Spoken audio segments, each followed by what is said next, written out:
Vamos dar sequência à leitura da nossa crônica, intitulada Depois da Travessia da Calunga Grande, Depoimento de Africanos Escravizados. Na postagem anterior, nós apresentamos uma categoria de análise chamada cativo, que eram os africanos aprisionados no continente africano antes de serem transladados para a diáspora. Então, esses eram os cativos. Só depois de capturados, batizados e embarcados, eles se tornavam escravizados. Na nossa infância, nós ouvimos muitos antigos contarem do tempo do cativeiro, né? No entanto, cativo é um processo que foi inventado no processo de metamorfose dos africanos em escravizados. Então, na postagem anterior, nós falamos dessa categoria, falamos também do depoimento de um reverendo, um religioso, que lá no século XVIII viajou no navio negreiro e descreveu as condições de viagens. Nós também falamos do depoimento de alguns traficantes que falaram que era mais fácil transportar ilegalmente africanos para o Brasil, porque as autoridades brasileiras faziam vistas grossas. Inclusive, esse depoimento disse que era mais difícil transportar para Cuba, no contexto da ilegalidade. Falamos também que o Brasil assinou um acordo com a Inglaterra em 1831,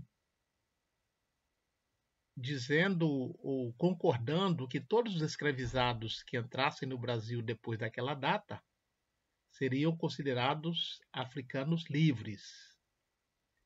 No entanto, como diz a historiografia, se tornou uma lei para inglês ver, porque as autoridades faziam vistas grossas. E foi necessário a lei de 1850, denominada Lei Eusébio de Queiroz, para, mais uma vez, tentar coibir o tráfico de africanos escravizados.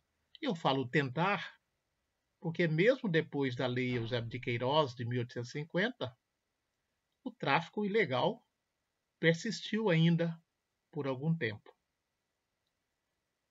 Nessa segunda parte da nossa crônica, nós vamos falar das denúncias de tráfico ilegal nos periódicos.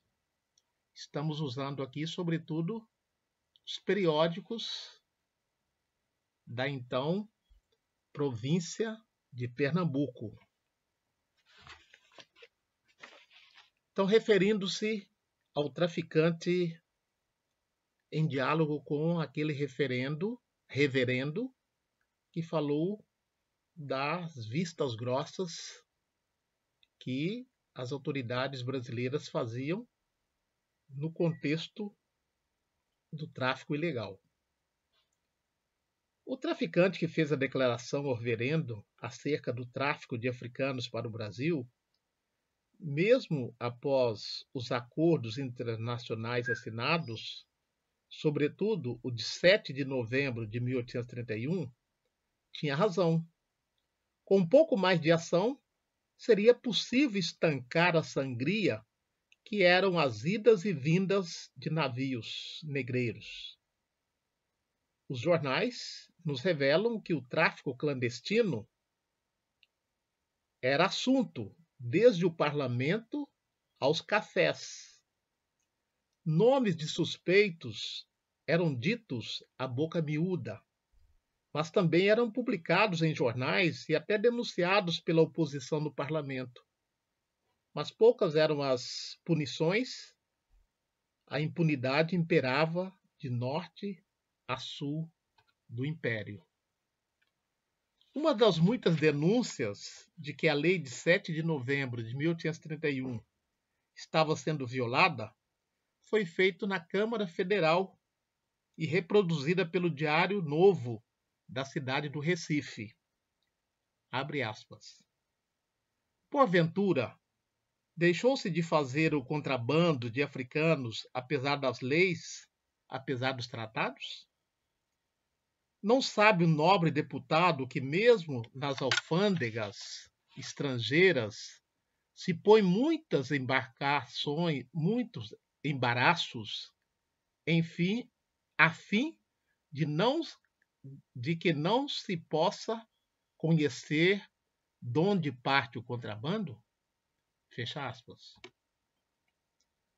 8 anos após essa denúncia, mais exatamente no ano de 1851, o jornal Étio foi mais categórico, dizendo de outra forma, deu nome aos bois.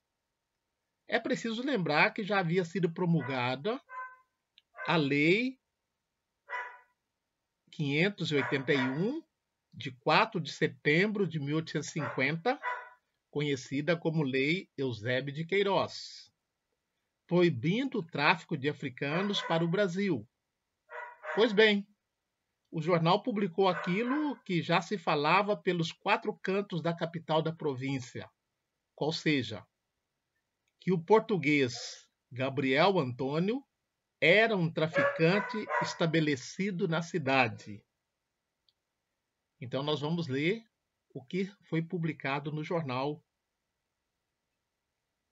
na coluna Notícias Locais.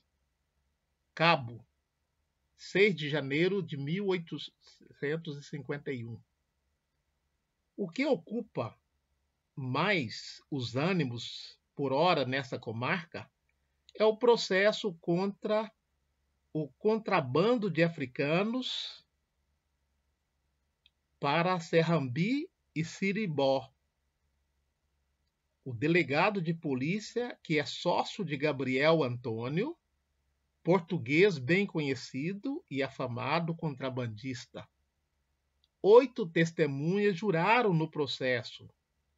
Todas disseram que ouviram falar no contrabando, porém não sabem aonde e para quem. Fecha aspas.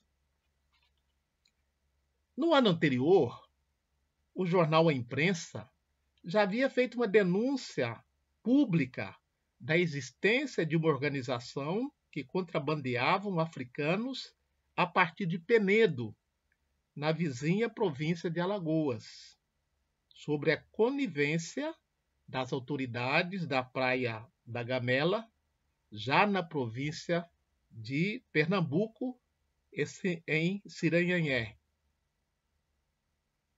Abre aspas, a denúncia, que foi veiculado no jornal A Imprensa, organizando assim o poder da associação, desde então da Praia da Gamela à Praia de Cururipe, ou aliás até Penedo, se faz o contrabando de africanos sem reserva e sem medo, protegido pelas autoridades, as quais, ou por medo, ou por safadeza até, guarda os africanos,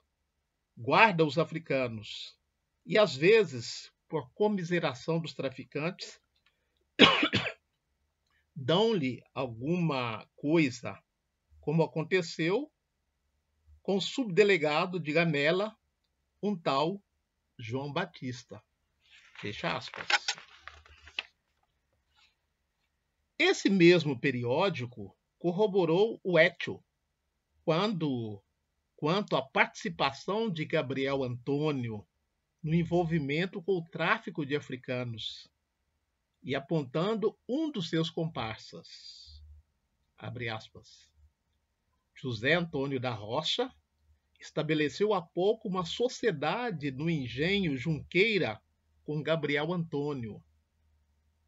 Ora, todo mundo conhece Gabriel Antônio e sabe que este audacioso português nunca teve outro negócio senão importar africano.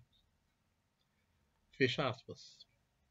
E na mesma tônica, Duetio denunciou na edição número 57 do mesmo ano o comportamento das autoridades no processo. Abre aspas. Os agentes de polícia do nosso litoral são, pela maior parte, consentidores, protetores e participantes desse contrabando de africanos. Fecha aspas. Essa notícia foi veiculada no jornal A Imprensa, né, da edição 57 de 1851.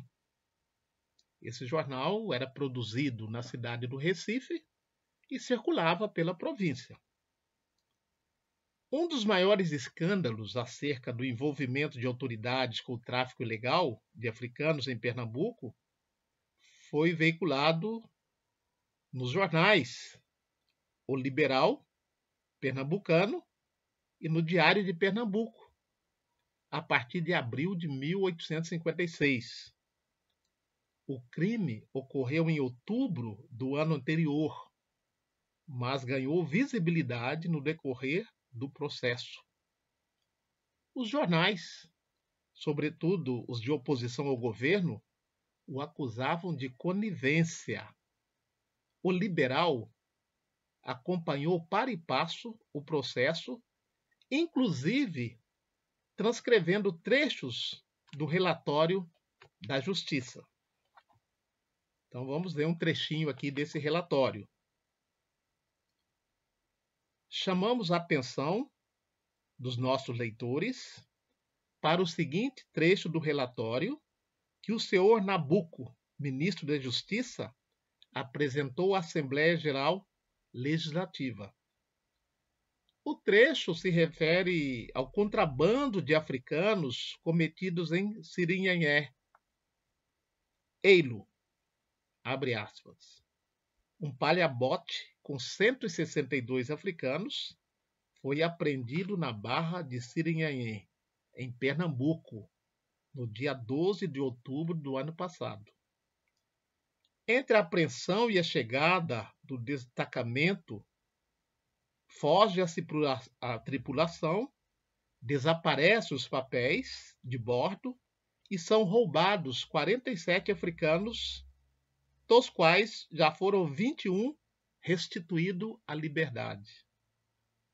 Estão por esse crime pronunciados João José de Faria, o armador da costa da África, e Augusto César Mesquita, o comandante do palhabote, como autores e como cúmplices Antônio Elias Salgado, Manuel Fidelis do Nascimento, Antônio da Silva Pereira, Dr. Antônio Menezes Vasconcelos Drummond, Francisco de Paula Cavalcante, Vanderlei e João Francisco Ascioli Lins, dos que somente 2 ainda estão presos. Fecha aspas. Nas edições posteriores, encontramos notícias acerca do julgamento, como, por exemplo, a edição 1096, de 5 de junho do mesmo ano. Diz o seguinte: no dia 2 do corrente, começou perante o senhor doutor-chefe de polícia a sessão de julgamento do contrabando de africanos. E este é um dos processos mais célebres que se tem tratado nosso foro, não só pelos graves interesses que nele se discute, como pelas pessoas que nele figuram. Depois de várias edições, dando conta das audiências, foi publicado a sentença. Vejamos a sentença. Foi publicado na audiência da Auditoria da Marinha de hoje, 25 do corrente. A sentença é proferida no importante processo de contrabando dos africanos em Serinhaém e extravio de alguns depois de apreendidos. Foram absolvidos o doutor Antônio de Vasconcelos Menezes de Drummond e Manuel Fidelis do Nascimento, e condenados acusados Francisco de Paula Cavalcante Vanderlei, José Francisco Ascioli Lins e Antônio da Silva Pereira. Esta foi a notícia veiculada no jornal O Liberal Pernambucano, na quinta-feira, 26 de junho de 1856. A absolvição do Dr. Antônio de Vasconcelos Menezes de Drummond foi debatido calorosamente na ordem do dia da sessão de 11 de julho de 1856, na Câmara dos Senhores Deputados da Corte. A Corte era a cidade do Rio de Janeiro. Reproduzido e publicado nas edições do Diário de Pernambuco. Um dos mais exaltados foi o deputado Cunha Figueiredo, comparando o contrabando de escravizados africanos à cólera morbus e aos Drummond, qual seja, condenando a absolvição daquele que, segundo ele, estiver envolvido no processo do contrabando e no sumiço de alguns dos africanos em Serinhaém. Na década de 80 do século XIX, quando do crescimento do movimento abolicionista no Recife, vários processos de ação de liberdade foram instaurados, tendo como argumento o tráfico ilícito, ou seja, os autores se diziam africanos livres, em virtude de terem sido transportados para o Império do Brasil após a Lei de 7 de novembro de 1831. Foi nesse contexto, qual seja, a partir dos seus depoimentos judiciais, que conseguimos extrair um pouco de suas trajetórias de vida até aquele momento. Esses depoimentos, retirados dos processos, nós veremos na nossa próxima postagem.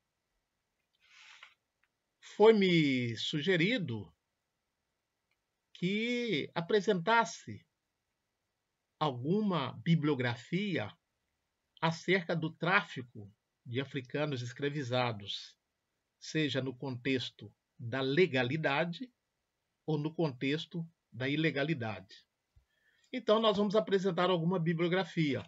Primeiro, esse clássico, Os Magnata do Tráfico Negreiro, José Gonçalves Salvador, da editora Pioneira, juntamente com a USP, que essa edição aqui é de 1981. Então, esse é um dos clássicos que aborda o tráfico negreiro do século XVI ao século XVIII.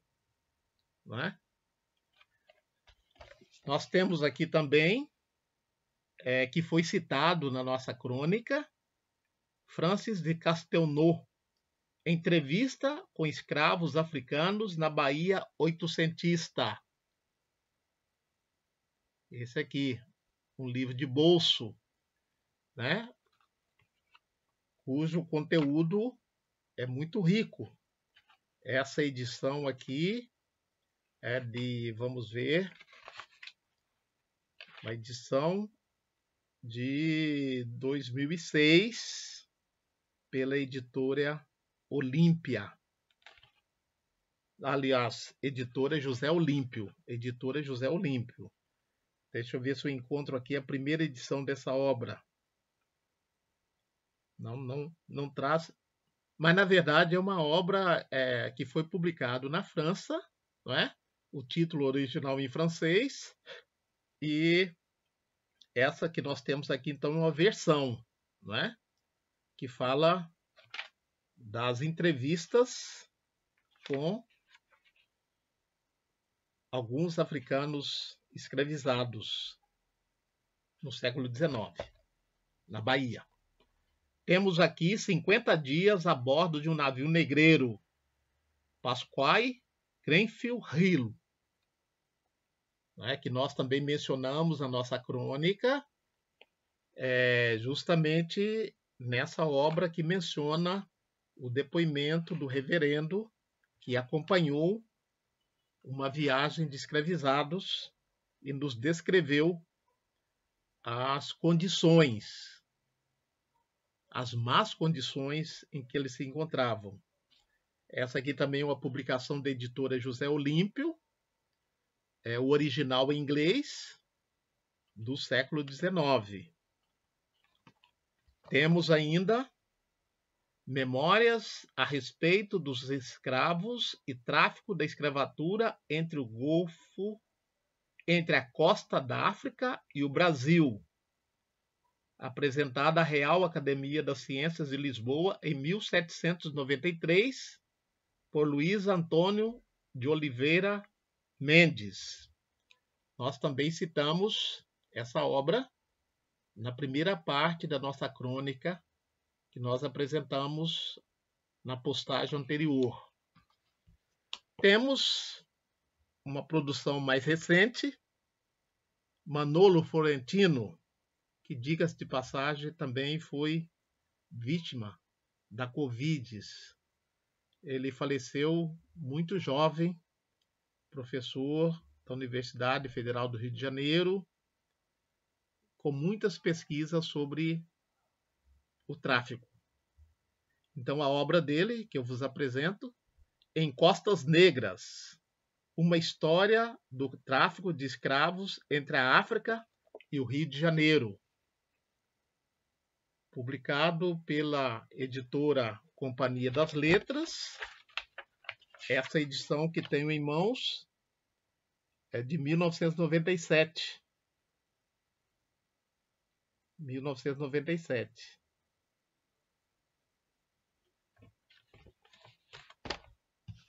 Essa obra também do Pierre Verger, que nós já mencionamos em outras postagens. Pierre Verger foi um dos maiores pesquisadores sobre África e diáspora, sobretudo Brasil. Ele tem um clássico chamado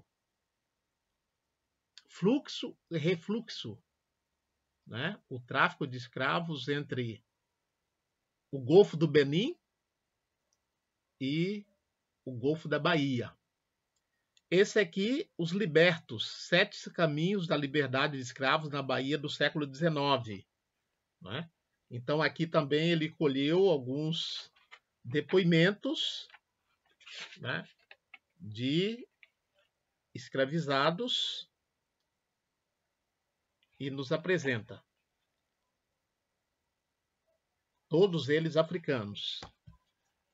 Tumbeiros, o tráfico de escravos para o Brasil, Robert Edgar Conrad. Também um clássico da historiografia. Temos ainda o Jaime Rodrigues, De Costa a Costa. Escravos, marinheiros e intermediários do tráfico negreiro, de Angola ao Rio de Janeiro, 1780 a 1860. Também uma obra produzida pela Companhia das Letras. E apresento-vos o último, Marcos Rediker,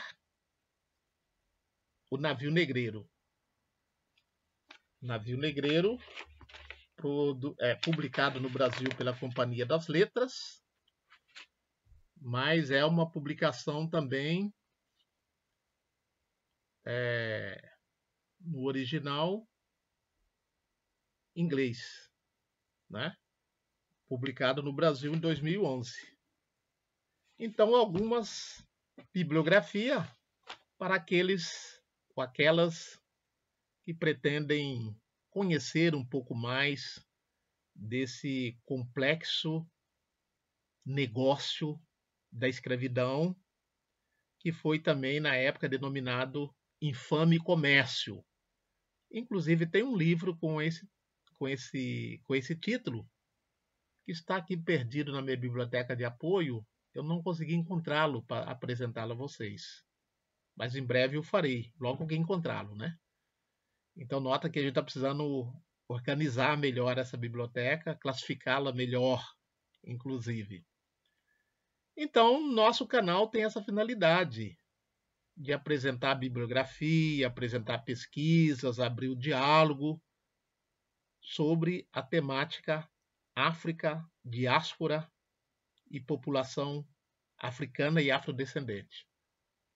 Divulgue nosso canal, sobretudo para os professores, professoras, público em geral, para que nós possamos conhecer melhor a história do Brasil, a história da África, a história da diáspora, a história conectada.